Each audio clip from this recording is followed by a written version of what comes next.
Hello students, मैं अर्चना खंडेलवाल आज आप लोगों को एपीकल्चर टॉपिक पढ़ाऊंगी। एपीकल्चर मतलब मधुमक्खी पालन। व्यापारिक उद्देश्य से मधुमक्खियों का पालन करना मधुमक्खी पालन या एपीकल्चर कहलाता है। मनुष्य प्राचीन काल से ही प्राणी उत्पादों का उपयोग करता आया है। पुराने ज़माने से ही मानव मधु या शहद का उपयोग करता रहा है। साथ में इसका जो बाई प्रोडक्ट है वैक्स, उसका भी ये यूज़ में लेता रहा है। मधु या शहद के बारे में अपने पुराणों जैसे कि रामायण, महाभारत, चरक संहिता, कुरान मधुमक्खी इस शहद के बारे में इसके बारे में भी बताया गया है। इनके फ़ायदे, यूजेस इनके बारे में बताया गया है। मधुमक्खी को औषधि की तरह से भी काम में लिया जा सकता है। फाइयान और ह्वेनसांग ने भी ये बताया था। मानव जाति के अस्तित्व में आने से पहले ही मधुमक्खियों का जो उच्च विकसित समाज संगठन स्थापित हो चुका था और उनके बारे में जानकारी थी। मधुमक्खियों को 1 पाउंड शहद बनाने के लिए करीब पृथ्वी के दुगनी दूरी तय करनी होती है। तो मधुमक्खियों का जो जीवन है वो बहुत ही मेहनती और श्रमशील है। भारतवर्ष में सर्वप्रथम बंगाल से इस उद्योग का प्रारंभ 1882 में हुआ था और 1910 में सरकार ने लेफ्टिनेंट F.M. कॉन्सेस को मोनापाल पद पर नियुक्त किया था। तो तब से ही भारत में मधुमक्खी पालन उद्योग चल रहा है। नाउ मधुमक्खी पालन का कौन से अपने फाइलम में आती है। मधुमक्खी phylum arthropoda, class insecta, order hymenoptera, family apidae और जीनस एपिस के अंतर्गत आती है। तो नाउ हैबिट एंड हैबिटेट। मधुमक्खी उच्च रूप से व्यवस्थित एक सामाजिक कीट है जो सारे संसार में पाया जाता है। यद्यपि ये पूरे साल भर एक्टिव रहती है, लेकिन सर्दियों में ये बहुत कम एक्टिव होती है, जबकि बारिश और गर्मी आते ये काफ़ी एक्टिव हो जाती है। पॉलीमार्फिज्म है। पॉलीमार्फिज्म मीन्स बहुरूपिता जो है इसके अंदर पाई जाती है।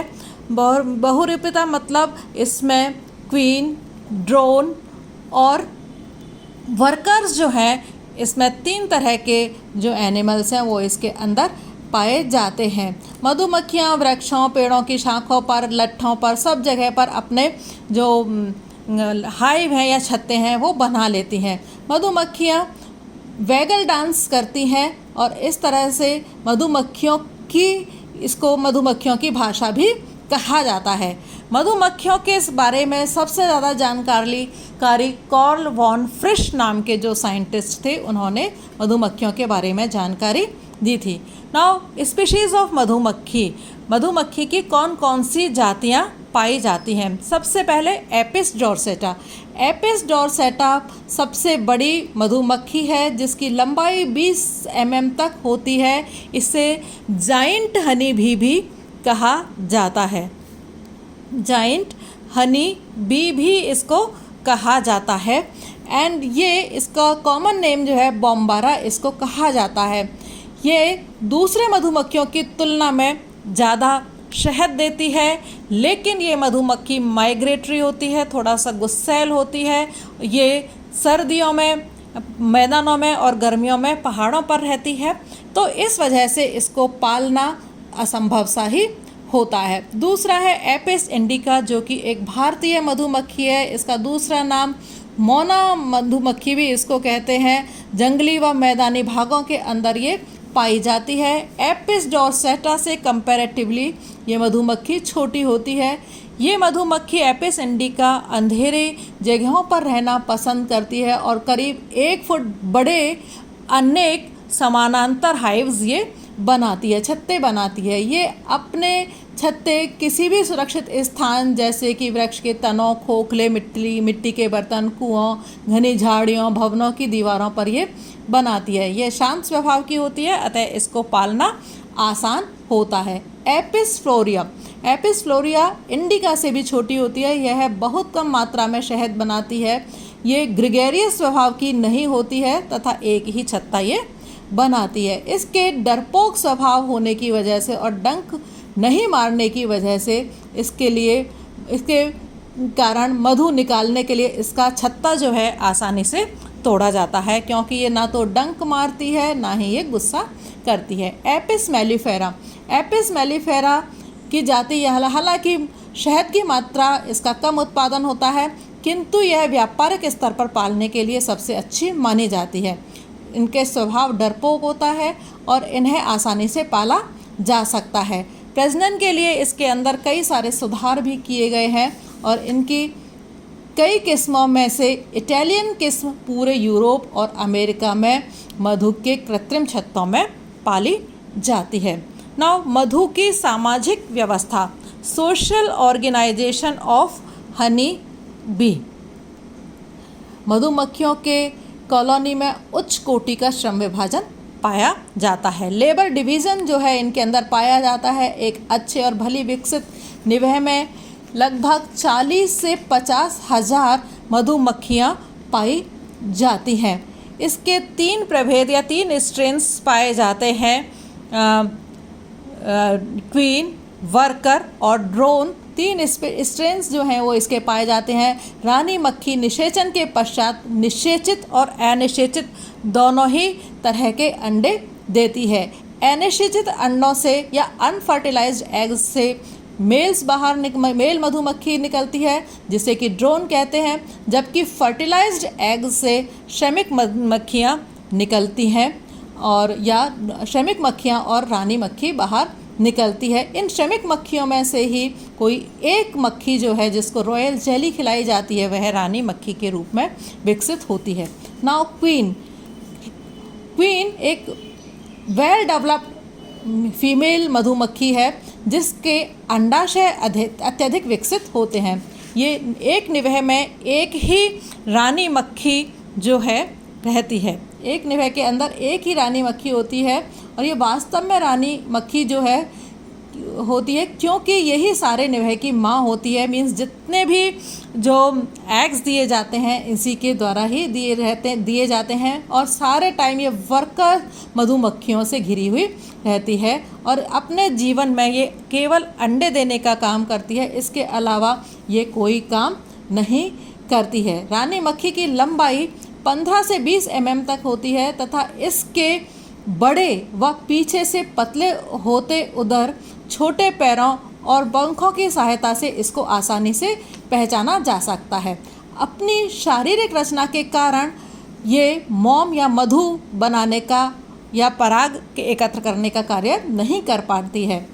इसका ओविपोजिटर और स्टिंग के संयोग से एक रचना बनती है जो कि इसे अंडे देने में सहायता करती है। यह कहा जाता है कि रानी में निषेचन एक ही बार होता है, किंतु इस एक बार में ही यह ड्रोन लगभग 2 करोड़ शुक्राणु रानी मधुमक्खी के अंदर जमा कर देते हैं और ये पूरी ज़िंदगी उसके लिए पर्याप्त रहते हैं। रानी मधुमक्खी फर्टिलाइज्ड एग देगी या अनफर्टिलाइज्ड एग देगी या कितने एग फर्टिलाइज्ड देगी कितने अनफर्टिलाइज्ड एग देगी, ये रानी मक्खी की खुद की ज़रूरत और चयन के ऊपर निर्भर करता है। रानी मक्खी एक दिन में लगभग 1500 से 2000 तक के अंडे देती हैं और इनके अंडे देने की संख्या परिस्थिति और वातावरण के ऊपर निर्भर करती है। जब रानी मधुमक्खी की अंडे देने की क्षमता खत्म हो जाती है तब वापस किसी एक श्रमिक को रानी का विशिष्ट भोजन अर्थात जेली दी जाती है और इस प्रकार नई रानी बन जाती है जिससे वास्तविक रानी की तरह सभी सुविधाएं प्रदान की जाती हैं। इसी समय निवह की पुरानी रानी जो है उसको या तो बाहर निकाल दिया जाता है। जब बाहर निकाला जाता है तो कुछ श्रमिक जो हैं इसका विरोध करते हैं, तो कुछ श्रमिकों के साथ में ये पुरानी रानी मक्खी जो है वो छत्ते से बाहर निकल जाती है। वर्कर्स, तीनों स्ट्रेन्स में से वर्कर जो है सबसे छोटी होती है लेकिन सबसे मेहनती मधुमक्खी इसको जाना जाता है और ये एक तरह से हाइव के स्प्रिंग की तरह से काम करती है। वर्कर हनी भी ये रानी के द्वारा दिए गए निषेचित अंडों से ही निकलती है और वर्कर सेल के अंदर रहती है।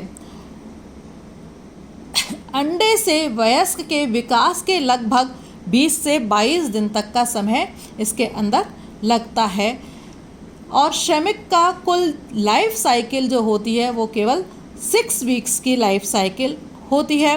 श्रमिक वास्तव में एक अल्प विकसित मादा होती है जो कि अपने निभय की भलाई के लिए कार्य करती है और भलाई करते करते ही अपना बलिदान दे देती है। श्रमिक मक्खी के अंदर जो खास संरचनाएं होती हैं वो होता है प्रोबोसिस होती हैं, विंग्स हवा करने के लिए, पॉलन बास्केट्स होती हैं पॉलन कलेक्ट करने के लिए और किसी भी आक्रमण से बचाने के लिए इनके अंदर मजबूत डंक स्टिंग्स पाए जाते हैं और सीक्रेशन के लिए इनके अंदर वैक्स ग्लैंड्स होती हैं। तो ये मधुमक्खी की खास विशेषताएं हैं जो कि केवल मधुमक्खी के अंदर पाई जाती हैं। मधुमक्खियाँ जब वर्कर मधुमक्खी एग से बाहर निकलती है तो वो शुरू के कुछ सप्ताह छत्ते के अंदर ही काम करती है और बाद के सप्ताहों में वो छत्ते के बाहर काम करती है। तो मधुमक्खी जो काम करती है मकरंद पराग गोंद कलेक्ट करने का काम करती है और उनका भंडारण करने का काम भी वही करती है। इसके अलावा हनी बी नर्सरी बी भी होती है जो कि बच्चों की देखभाल का काम करती है, छत्ते की मरम्मत का काम करती है, इसको रिपेयरर्स भी कहते हैं। सफाई करने का काम करती हैं मधुमक्खियाँ, क्लीनर्स कहते हैं, और पंखे झलने का काम करती हैं, उसको फैनर्स कहते हैं। कुछ मधुमक्खियाँ छत्ते की चौकीदारी करती हैं या ध्यान रखती हैं, उनको गार्ड भी कहा जाता है। ये गार्ड भी हमेशा प्रवेश द्वार के ऊपर ही रहती हैं। नाउ ड्रोन्स मधुमक्खी के छत्ते के नर सदस्य होते हैं जो रानी को निषेचित करने का काम करते हैं। अतः ये ड्रोन्स को निभय का राजा या किंग भी कहा जाता है। ये अंडे से वयस्क बनने में 24 दिन का समय लेते हैं।